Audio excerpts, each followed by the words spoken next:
नमस्कार दोस्तों, मुकेश महेंद्र एजुकेशन पर आप सभी का दिल खोल के स्वागत है दोस्तों। तो दोस्तों हमारी चल रही थी हिंदी व्याकरण और हिंदी व्याकरण के अंदर हम पढ़ रहे थे वर्ण विचार। तो दोस्तों वर्ण विचार का पार्ट 1 जिन्होंने नहीं देखा है तो जरूर देखिएगा। हमने पार्ट 1 के अंदर जाना था दोस्तों कि आखिर हम हिंदी भाषा के अंदर जो है वर्ण विचार पढ़ रहे थे। ठीक है, वर्ण विचार। तो हिंदी भाषा की उत्पत्ति किस प्रकार से हुई, किस तरीके से हिंदी भाषा जो है हमारी मूल भाषा संस्कृत थी, संस्कृत से किस प्रकार संस्कृत का परिवर्तन होकर जो है पाली भाषा बनती हैं और पाली भाषा से जो है प्राकृत भाषा का निर्माण होता है और प्राकृत भाषा से अपभ्रंश भाषा, और अपभ्रंश भाषा का एक प्रकार है, ठीक है, शोरसनी अपभ्रंश, और शोरसनी अपभ्रंश से हिंदी भाषा का जन्म हुआ। तो इस तरीके से हमने पार्ट 1 के अंदर बिल्कुल बेसिक से चर्चा की थी। हमने ये भी देखा था कि भाषा क्या है, भाषा के प्रकार कौन कौन से हैं, भाषा की विशेषता क्या है, भाषा को हम किस तरीके से भाषा को सीख सकते हैं। ठीक है, इस तरीके से हमने विस्तार से चर्चा की थी भाषा और उपभाषा के बारे में भी। तो बिल्कुल दोस्तों पार्ट 1 जिन्होंने नहीं देखा है तो जरूर देखिएगा। और आज हम अपने टॉपिक को स्टार्ट करते हैं। ठीक है, आरंभ करने से पहले आप सभी का बिल्कुल एक बार स्वागत है। ठीक है, तैयारी आप अभी से शुरू करेंगे तभी ही दोस्तों आपकी पूरी आप हिंदी व्याकरण पर जो है काबू पा सकते हो। ठीक है, समय से पहले दोस्तों आपको अच्छे से तैयारी कर लेनी है। तो लगे रहो तैयारी में दोस्तों, सफलता आज नहीं तो क्या कल जरूर मिलेगी। मेहनत करते रहो, साथ का साथ आपको याद करना है। चलो, चैप्टर का हमारा जो नाम है दोस्तों वो है वर्ण विचार। चैप्टर का क्या नाम है मित्रों? चैप्टर का नाम है वर्ण विचार। ये जो है हमारे चैप्टर का नाम है। क्या है मित्रों? वर्ण विचार। वर्ण विचार हमारे क्या है? चैप्टर का नाम है। आप हेडिंग डाल सकते हो। ठीक है, चैप्टर का नाम हमारा हो गया वर्ण विचार। तो सबसे पहले तो हम ये जानेंगे कि आखिर वर्ण विचार कहते किसे हैं। वर्ण विचार कहते किसे, वर्ण किसे कहते हैं? वर्ण। देखो दोस्तों, वर्ण की अगर हम परिभाषा लिखे तो परिभाषा आप लिखना चाहो तो लिख सकते हैं। परिभाषा देखिएगा, वर्ण। तो यहाँ पर हेडिंग डाल लीजिएगा वर्ण।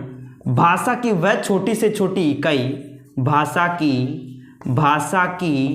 वह छोटी से छोटी इकाई, भाषा की वह छोटी से छोटी इकाई, भाषा की वह छोटी से छोटी इकाई जिसके और टुकड़े नहीं किए जा सकते।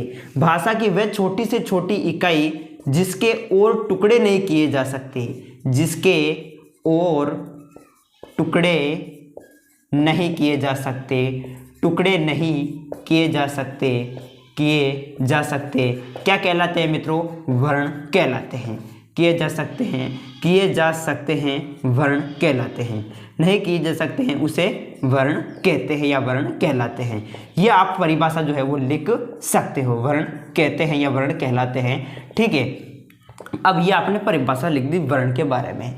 तो दोस्तों एक बात आप नोट में और लिखेंगे। नोट में क्या लिखेंगे कि जो वर्ण है दोस्तों, वर्ण ये ध्वनि का लिखित रूप है। वर्ण क्या है मित्रों? पहला पॉइंट आप लिखेंगे कि वर्ण जो है वो किसका रूप है दोस्तों? वर्ण ध्वनि का कैसा रूप है? वर्ण ध्वनि का दोस्तों लिखित रूप है। किस प्रकार का रूप है? लिखित रूप। वर्ण ध्वनि का कैसा रूप है? लिखित रूप है। उसी प्रकार से दूसरा पॉइंट आप लिखेंगे इसी में, जो ध्वनि है दोस्तों, ध्वनि, ये ध्वनि वर्ण का कैसा रूप है? ध्वनि वर्ण का कैसा रूप है? ध्वनि वर्ण का मौखिक रूप है। कैसा रूप है? मौखिक रूप। तो यहाँ पर ये बातें आपको अच्छे से याद रखनी दोस्तों। ठीक है, मौखिक क्या है? रूप है। ठीक है, मौखिक रूप है। तो ये पॉइंट आप लिखना दोस्तों सबसे पहले कि वर्ण ध्वनि का लिखित रूप है और ध्वनि जो है वो वर्ण का मौखिक रूप है। सबसे पहले हमने देखा वर्ण क्या है, तो वर्ण भाषा की वह छोटी से छोटी इकाई जिसके और टुकड़े नहीं किए जा सकते वर्ण कहलाते हैं। और वर्ण में हम बात करते हैं तो वर्ण ध्वनि का कैसा रूप है? लिखित रूप है, और ध्वनि वर्ण का मौखिक रूप है। ये आपको अच्छे से ध्यान रखना है मित्रों। हम पढ़ने क्या जा रहे हैं? वर्ण पढ़ने जा रहे हैं। तो आप सभी को ये तो पता होगा कि जो वर्ण हैं ये कितने प्रकार के होते हैं? वर्ण 2 प्रकार के होते हैं। कितने प्रकार के होते हैं मित्रों? 2 प्रकार के होते हैं। पहला यदि बात करें तो पहला जो हमारा जो वर्ण होता है वो होता है स्वर, और दूसरा जो स्वर होता है हमारा वर्ण जो होता है वो होता है व्यंजन। तो देखिएगा ये वर्ण हो गए 2 प्रकार के, स्वर और व्यंजन। ठीक है। तो यहाँ पर बात आती है कि टोटल वर्ण होते कितने। तो यहाँ पर यदि मैं बात करता हूँ दोस्तों कुल वर्णों की, यहाँ पर कुल वर्णों की बात करें कि कुल वर्ण कितने होते हैं, तो कुल वर्ण होते हैं मित्रों यहाँ पर 52 वर्ण होते हैं। कितने वर्ण होते हैं? 52 वर्ण होते हैं दोस्तों, ध्यान रखेंगे। कुल वर्ण कितने होते हैं? 52 वर्ण होते हैं। ठीक है। अगर आपको डायरेक्ट पूछा जाए कि वर्णों की संख्या कितनी होती है, तो फिर हमें उस समय यानी 44 करना है, ध्यान रखेंगे। अब किस प्रकार कैसे करना वो देखेंगे। यहाँ पर सबसे पहले आपको ये तो पता होगा मित्रों कि जो स्वर है, स्वर कितने होते हैं। तो यहाँ पर आपका उत्तर होगा कि भाई जो स्वर है वो 13 स्वर होते हैं। कितने स्वर होते हैं? 13 स्वर होते हैं। लेकिन भैया कहेंगे 13 स्वर नहीं होते हैं, हमने सुना है, बुक के अंदर पढ़ा भी है कि 11 स्वर होते हैं। बिल्कुल दोस्तों, 11 कब होते हैं, 13 कब होते हैं, मैं बताने वाला हूँ अभी। देखिएगा 13 स्वर होते हैं। 13 स्वर कौन कौन से? ए, आ, ई, उ, री, ए, आई, ओ, औ, अंग, अह। इस तरीके से 13 स्वर होते हैं, जिसमें दोस्तों मैं बात करता हूँ अंग और अह। ये इसी की बात कर रहे हैं आप। ठीक है। अंग और एह, ये दो दोस्तों, इनको जो है ना तो स्वरों में शामिल किया गया है और न ही व्यंजन में शामिल किया गया है। ना तो इन्हें स्वर में शामिल किया गया है, न ही व्यंजन में शामिल किया गया है। अतः हम कह सकते हैं स्वरों की संख्या कितनी होती है? 11 होती है, अगर इन दो को निकाल देते हैं तो। ठीक है।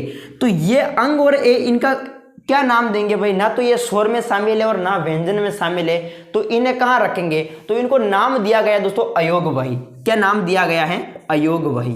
ठीक है, अयोगवही। अयोगवही इन्हें नाम दिया गया है। अंग और अह ये क्या है? अयोगवही हैं। इसी प्रकार से यदि मैं बात करता हूं व्यंजन की, तो व्यंजन कुल कितने होते हैं भाई? कुल व्यंजन की यदि मैं बात करूं, कुल व्यंजन, तो यहां पर व्यंजन होते हैं आपके सामने 39। कितने होते हैं मित्रों? 39 व्यंजन होते हैं। ठीक है। या फिर मैं डायरेक्ट बात करता हूं कि परंपरागत रूप से व्यंजनों की संख्या कितनी है। परंपरागत रूप से व्यंजनों की संख्या कितनी है? तो परंपरागत रूप से व्यंजनों की जो संख्या है दोस्तों वो कितनी है? 33 है। कितनी है मित्रों? 33 है। ध्यान रखेंगे, के से लगाकर ह तक यानी 33 व्यंजन है। तो यदि मैं बात करें, यदि बात करता हूं दोस्तों कुल वर्ण 52 किस प्रकार से हुए, यहां पर देखो 13 स्वर, अगर इन अंग और ए इनको यदि स्वरों के अंदर शामिल किया जाए तो इस तरीके से टोटल जो स्वर होते हैं वो 13 स्वर होते हैं। ये 13 स्वर और इधर व्यंजन 39, 13 और 39 मिलकर दोस्तों 52 वर्ण होते हैं टोटल। अब यहाँ पर स्वर जो है अंग और ए को छोड़ दो, निकाल दो, ये ना तो स्वर और ना व्यंजन है, तब हमारे यहाँ पर स्वरों की संख्या कितनी होगी? 11 होगी। देखो यहाँ पर 11 स्वर हुए और परंपरागत रूप से व्यंजन दोस्तों 33 हुए। ठीक है। बिल्कुल देखेंगे दोस्तों 39 किस प्रकार से हुए व्यंजन, 33 किस तरीके से, अभी हम देखने वाले हैं। ठीक है। तो 33 यहाँ पर व्यंजन है परंपरागत रूप से, कैसे लगाकर ह तक। तो यहाँ पर 11 और 33 जोड़ेंगे तो कितने होंगे? 44 होंगे। तो ये बेसिक बातें आपको ध्यान रखना है। अब दोस्तों मैं बात करने वाला हूं, अब जो मैं बात करने वाला हूं स्वरों के बारे में अच्छे से पढ़ते हैं, स्वरों का वर्गीकरण करते हैं कि किस तरीके से स्वरों का उच्चारण होता है। ठीक है। ये हम जो है आज की क्लास में स्वर को पढ़ते हैं और कोशिश करेंगे कि भाई कल जो है व्यंजन को अच्छे से पढ़ लेंगे और हमारे वर्ण विचार जो टॉपिक है इसको खत्म कर देंगे। ठीक है। तो ये बात आपके अच्छे से समझ में आ गई क्या? एक बार क्या है कि आप इनको अच्छे से देख लीजिएगा, वेरी इंपॉर्टेंट है दोस्तों। आप चाहो तो स्क्रीनशॉट भी ले लीजिएगा, ये आपको पता होना चाहिए। और आज हम स्वर के बारे में अच्छे से पढ़ लेते हैं कि भाई स्वरों का वर्गीकरण जो है हम करते हैं। जैसे स्वरों में जैसे हम उच्चारण काल के आधार पर स्वरों का उच्चारण किस तरीके से होता है। ठीक है।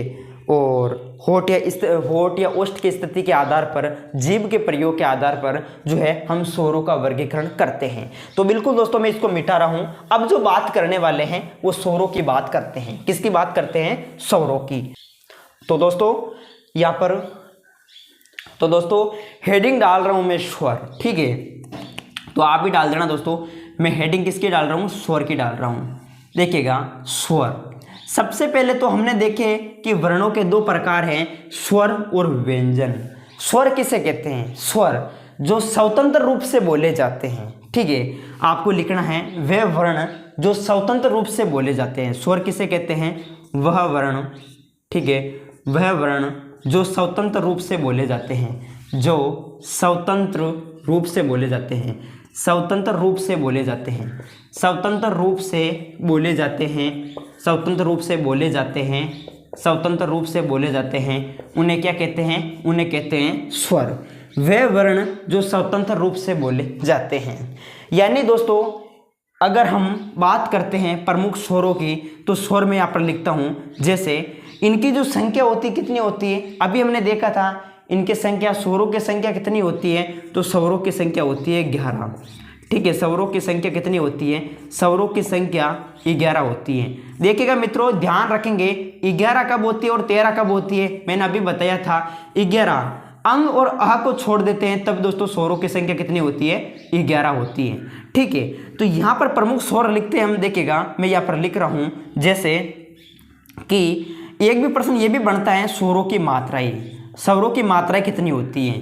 कई बार हम कर नहीं पाते। देखिएगा यहाँ से एक प्रश्न बढ़ जाता है कि स्वरों की मात्राएं कितनी होती हैं, तो स्वरों की मात्राएं होती है दोस्तों 10। कितनी मात्राएं होती है स्वरों की?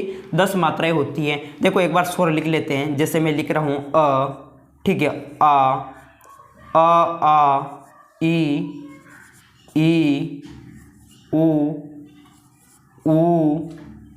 री, इसके अलावा ए आई ओ और आहू। इस तरीके से दोस्तों अंग और ए को छोड़ देते हैं क्योंकि ये ना तो स्वर है और ना व्यंजन है।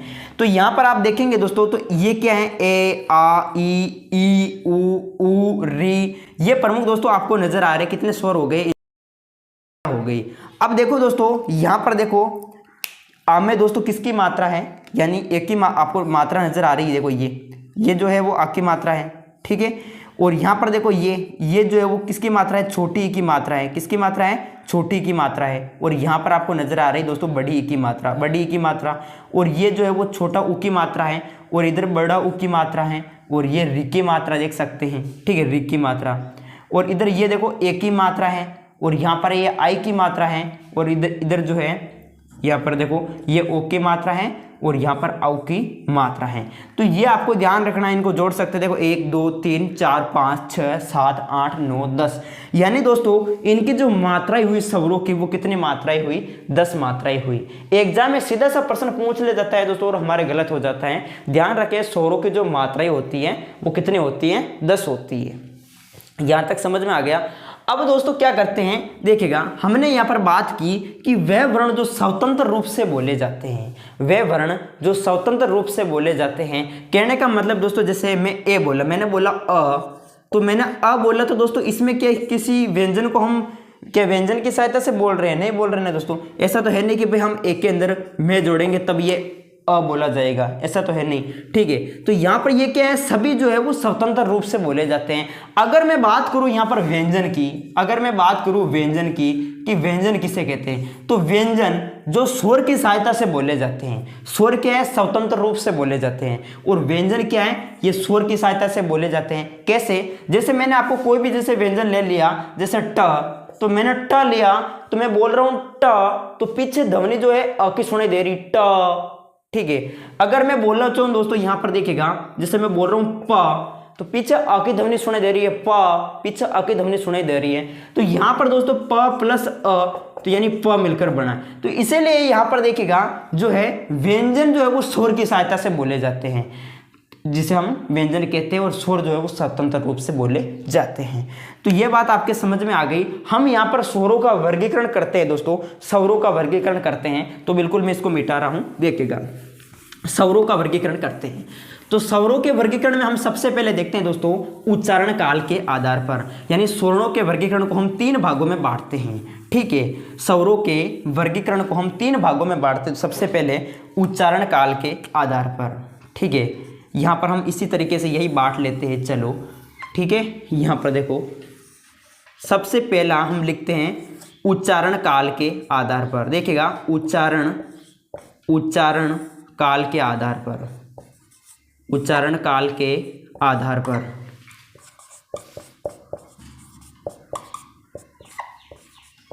ठीक है, पहला पॉइंट हमने उच्चारण काल के आधार पर लिखा। दूसरा पॉइंट हम लिखते हैं मित्रों यहाँ पर, देखिएगा दूसरा पॉइंट लिख दिया जैसे जीभ के प्रयोग के आधार पर, जीभ के प्रयोग के आधार पर। जीभ के प्रयोग के आधार पर। ठीक है, स्वरों का वर्गीकरण कर रहे हैं मित्रों जीभ के प्रयोग के आधार पर। और प्रमुख तीसरे स्वर की यदि मैं बात करूं तो यहाँ पर हम लिखेंगे होठ। ठीक है, या फिर हम कह सकते हैं ओष्ठ। ठीक है, होठ या ओष्ठ की स्थिति के आधार पर, होठ या ओष्ठ की स्थिति के आधार पर, स्थिति के आधार पर, यानी ये हमने क्या किया, स्वरों का वर्गीकरण किया।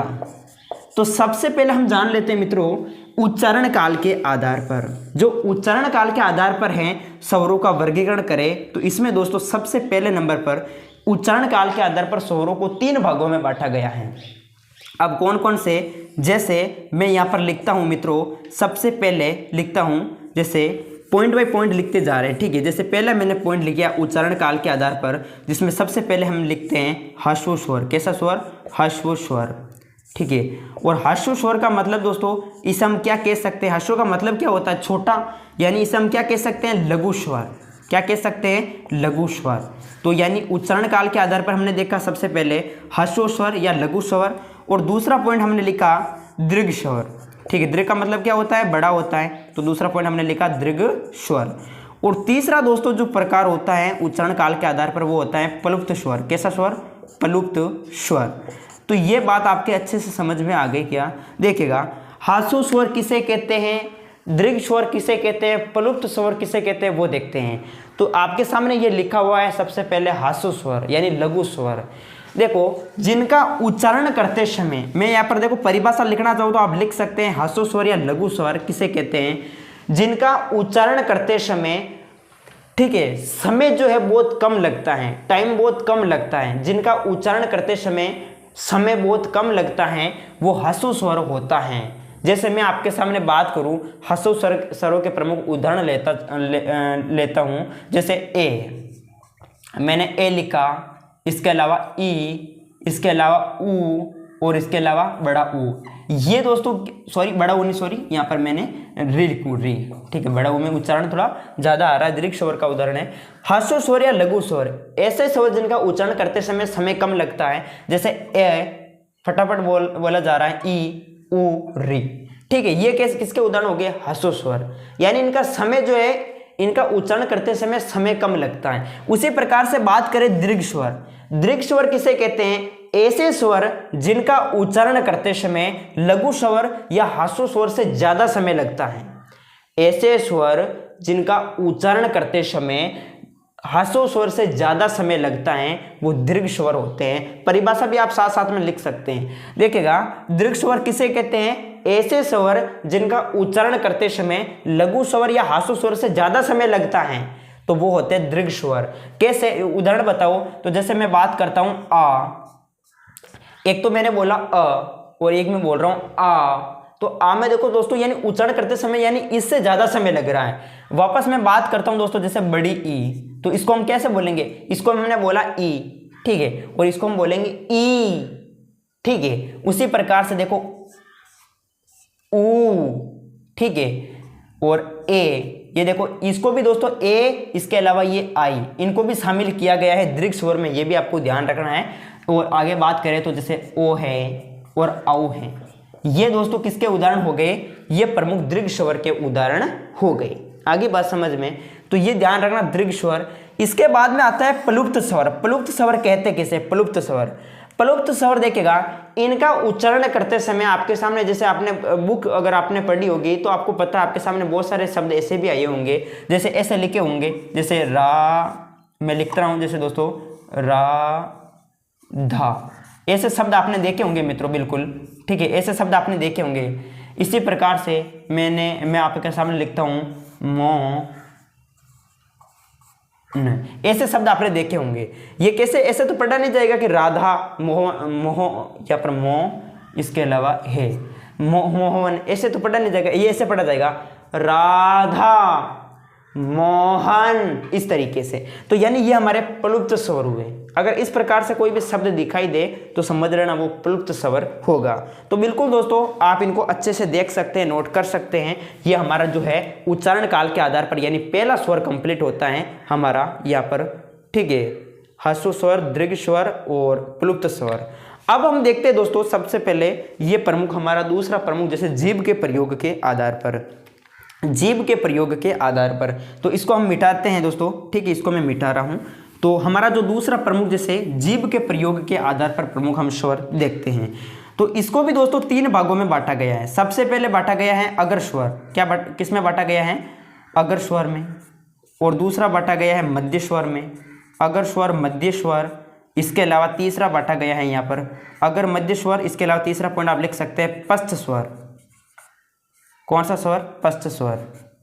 अगर स्वर का मतलब ऐसे स्वर जो जैसे जीभ का अगला भाग, जीभ के अगले भाग से जो बोले जाते हैं। जैसे मैं बात करता हूं, जैसे मैंने बोला, जैसे ई, ठीक है, ई, इसके अलावा ऊ, ऊ,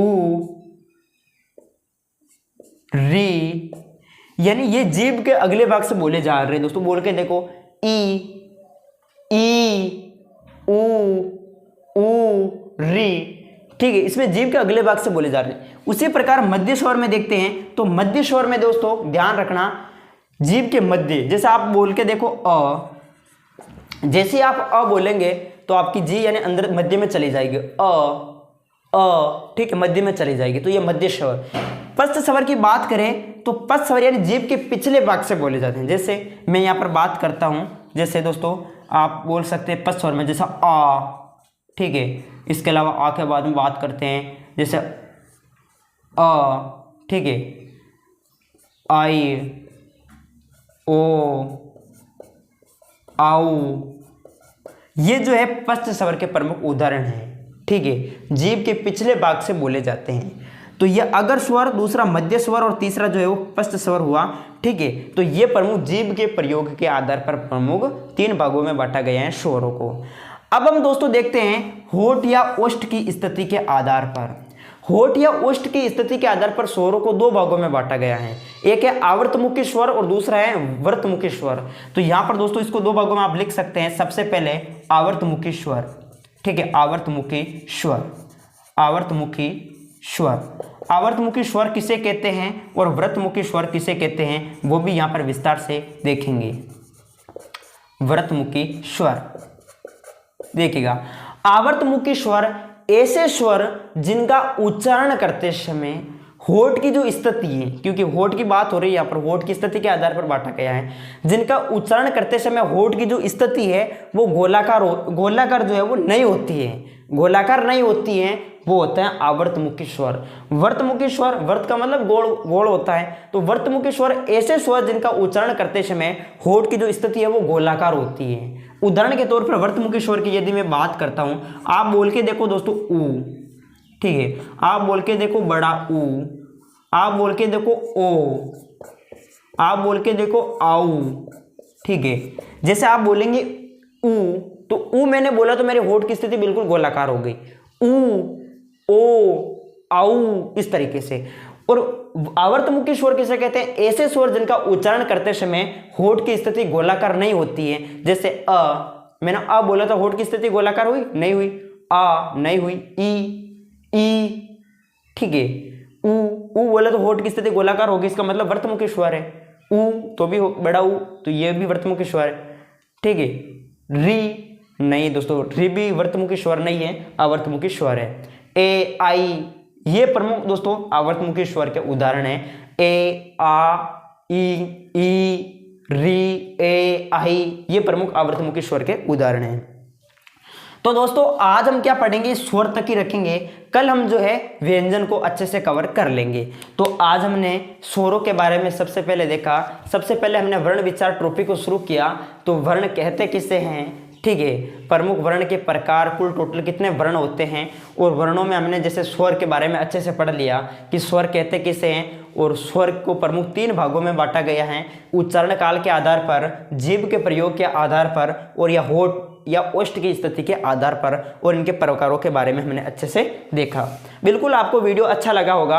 अगर अच्छा लगा है तो लाइक करें और चैनल पर नए तो जरूर सब्सक्राइब करें। मैं वापस आपको इसी ट्रॉफी के साथ कल मिलूंगा और कल जो है हमारे इस वर्ण विचार ट्रॉफी को जो है खत्म कर देंगे और फिर इसी से अगला टॉपिक शुरू करेंगे। बिल्कुल दोस्तों बहुत ही जल्दी आपका जो है सिलेबस पूरा कंप्लीट करवा दिया जाएगा।